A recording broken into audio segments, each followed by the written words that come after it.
Ya, cryptocurrency atau mata uang kripto saat ini telah menjadi salah satu instrumen investasi favorit di Indonesia. Tidak hanya itu, mata uang kripto juga sedang berkembang pesat menjadi alternatif transaksi non-tunai seperti remitansi dan pengiriman uang lintas negara atau cross-border transaction. Dikaitkan dengan kondisi pandemi saat ini, jumlah transaksi digital meningkat pesat seiring dengan regulator yang mendorong masyarakat untuk mengurangi penggunaan uang kartal. Sehingga ini menjadi satu pertanyaan tersendiri. Akankah suatu hari mata uang digital ini jadi alat tukar di dalam negeri? Dan apakah kondisi pandemi ini memang benar-benar memberikan akselerasi untuk kejayaan cryptocurrency? Akan kami bahas selengkapnya sebagai berikut. Pandemi, akselerasi kejayaan cryptocurrency. Apakah akan menjadi seperti ini? Nah, kita mulai dulu dari uang digital alias cryptocurrency. Mungkin banyak dari Anda juga sudah paham, tapi ini hanya refreshing sedikit saja untuk Anda bahwa uang digital yang dimaksudkan di sini adalah bukan transaksi secara digital. Itu beda lagi ya. Mungkin Anda biasa menggunakan aplikasi membayar atau membeli makanan dan juga transportasi dengan menggunakan aplikasi e-commerce dan lain sebagainya. Tapi yang dimaksudkan dengan uang digital di sini adalah mata uang digital yang baru di situ, yang biasa dikenal dengan nama cryptocurrency. Seperti apa sebenarnya cryptocurrency ini? Yang diperkenalkan pada tahun 2008. Pada saat itu pertama kali diperkenalkan dengan alat tukarnya yang bernama Bitcoin. Kodenya BTC ya, Bitcoin supaya lebih mudah diingat. Nah, kemudian Bitcoin ini awalnya karena memang jumlahnya itu tidak seperti sebanyak uang kartal pada umumnya seperti uang fisik yang Anda miliki di rumah yang jumlahnya bisa ditambahkan atau dikurangkan oleh bank sentral. Bitcoin ini jumlahnya terbatas. Pada saat itu hanya diciptakan kurang lebih atau dibuat kurang lebih sekitar 21 juta keping saja. Saking terbatasnya hukum supply dan demand berlaku. Maka dari itu Anda pernah dengar bahwa wow, Bitcoin pernah harganya melonjak sampai $19.000 Amerika Serikat per keping. Nah, ini karena jumlahnya yang memang sangat terbatas. Nah, selanjutnya kita melihat kenapa pada akhirnya Bitcoin atau kripto salah satu jenis dari cryptocurrency ini diperkenalkan dan diciptakan pada tahun 2008 karena ini untuk mendukung alat tukar lintas negara. Punya satu mata uang yang mimpinya itu sederhana. Punya satu mata uang yang bisa kemudian dipakai dan ditransaksikan di seluruh dunia tanpa harus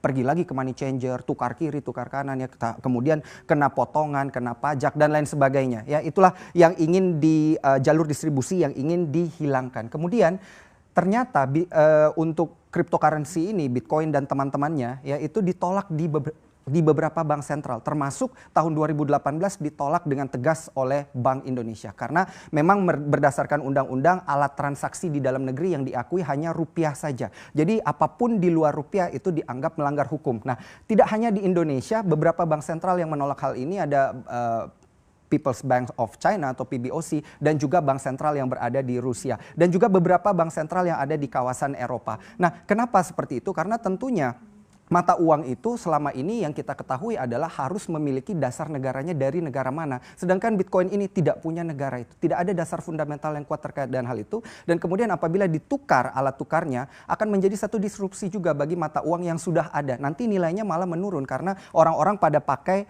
mata uang cryptocurrency ini secara digital. Walaupun memang terlihat mudah mengaplikasikannya tapi susah diterima untuk sistem keuangan di satu negara. Makanya banyak negara yang pada akhirnya menolak. Kemudian hingga saat ini dari 2008 hingga 2020 ternyata sudah ada lebih dari 5.000 jenis cryptocurrency yang bisa Anda pilih untuk bertransaksi. Apa saja yang favorit?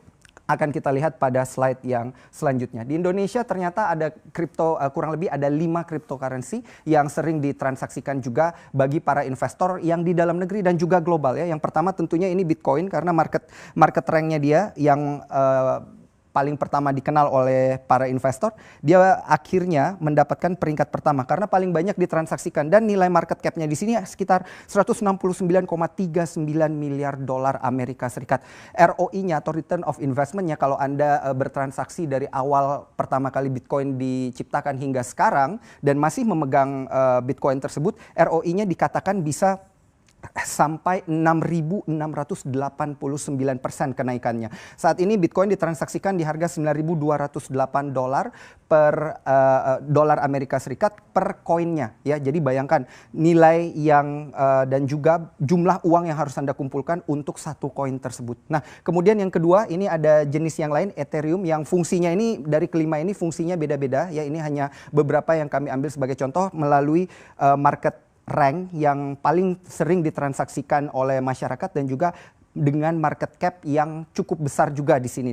Karena kalau kita lihat di posisi kedua di sini ternyata ada Ethereum dengan harganya $238 per kepingnya di sana untuk bertransaksi dengan menggunakan Ethereum atau memilikinya. ROI-nya ada di 8.331% dan fungsinya ini memang untuk transaksi seperti uang fisik yang Anda miliki. Sehingga tentunya masih saja banyak yang menolak, tetapi untuk Bitcoin dan juga uang-uang cryptocurrency ini di Indonesia bisa diperdagangkan tetapi berada di bawah Bapepti di sana karena dilihat sebagai komoditas yang dapat diperjualbelikan tapi bukan sebagai mata uang. Sehingga apabila Anda mengalami kerugian terkait dengan hal ini, tentunya ini tidak menjadi tanggung jawab daripada Bank Indonesia.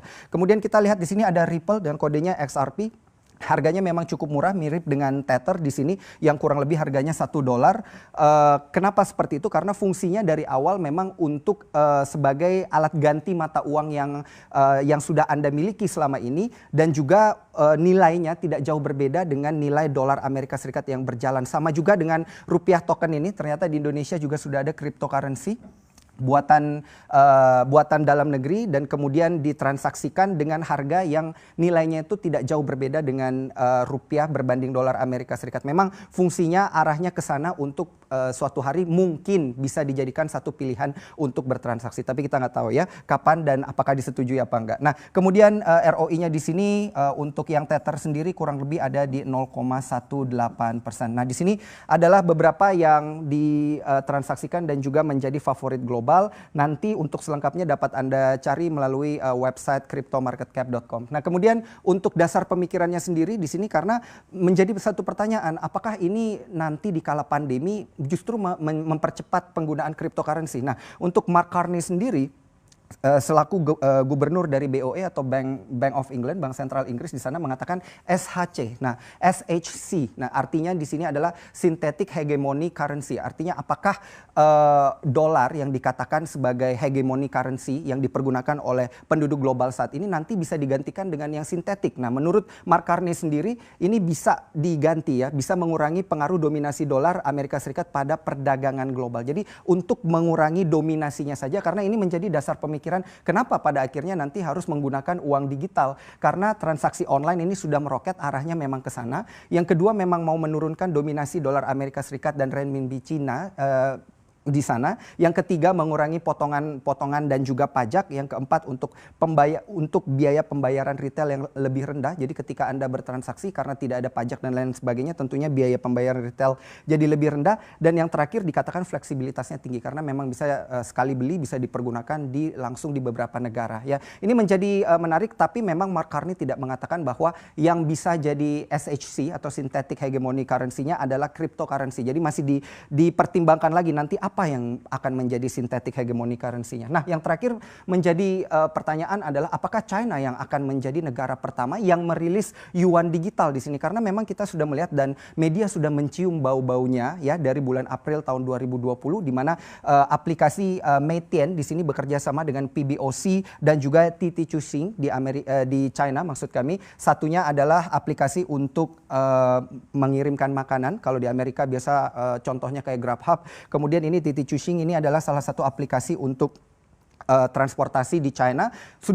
Dikatakan sudah tercium bau kerjasamanya. Tapi apakah akan berhasil untuk China sendiri merilis yuan digital ini? Masih akan kita nantikan apakah akan berhasil di sana karena tentunya ada satu perusahaan aplikasi di China juga di sana untuk streaming video, Bilibili Incorporated yang dikatakan diajak oleh PBOC juga untuk mencoba yuan digital ini. Karena menarik apabila kita mengarah kepada pandemi, kita kaitkan juga dengan pandemi dan juga kondisi resesi di beberapa negara, apakah yang menjadi pertanyaan adalah apakah benar dan apakah bisa nantinya satu mata uang yang dikatakan universal dan juga digital ini dipergunakan di satu negara untuk bertransaksi dan untuk mempercepat proses transaksi dan juga proses keuangan. Akan kita nantikan.